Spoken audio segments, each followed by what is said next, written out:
Given the clues in the title is the World Nuclear Association, everyone talks their own playbook. Do you think that you genuinely achieved an impartial and imbalanced view of the world of nuclear as people should see it? I'm saying this in the context of, I don't think you're combative enough compared to everyone else, and compared to gas, compared to other forms of renewable, even coal, quite frankly. These people have lobbyists, and they are talking very aggressive games and fighting their corner. We've seen that played out with some of the conversations that we've had with utilities, who are multi-energy source utilities. Nuclear seems slightly humbled by its past, or slightly nervous about its past in having these conversations where, because of events like, well, not necessarily Fukushima, but certainly Chernobyl or 3 Mile Island, etc., you have to apologize slightly before you start a conversation. Is that the way it feels? It's very Canadian. Sorry, I just couldn't resist. They're our closest cousins on humour, the Canadians to the Australians. So you're right. So to answer your question, yes, I do think it's come out in a very balanced and impartial way. But remember, we're dealing with the future here. It will necessarily be wrong. That's the only thing it can be.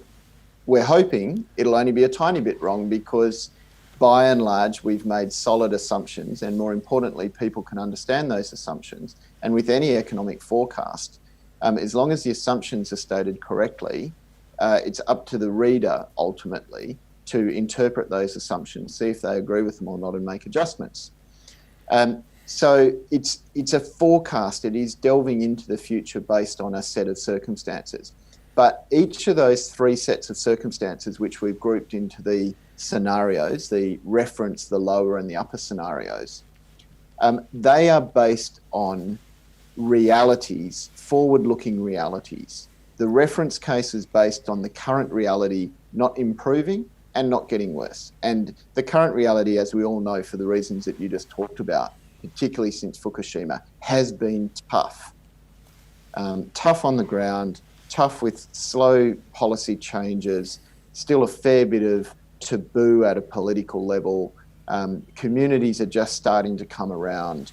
But to be fair, nuclear isn't getting the chance to show even a small fraction of what it's capable of doing for the world and achieving in the climate change challenge.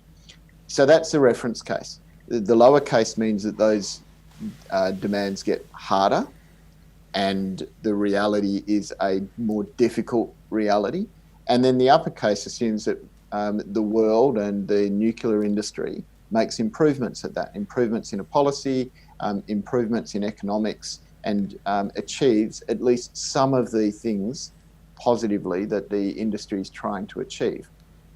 But it's grounded in reality. It's not a wishful document. It's not an aspirational document.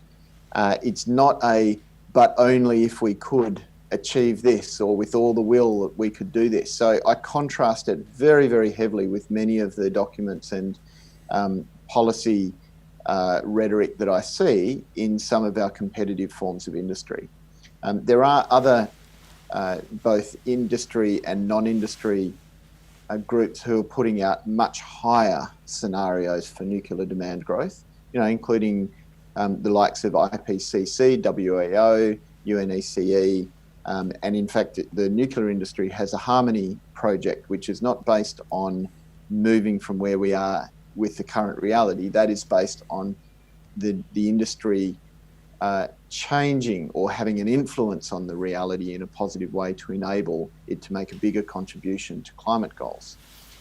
So I do think it's impartial, and I do think it's grounded in reality, but we are talking about the future. So it's necessarily never going to get everything right.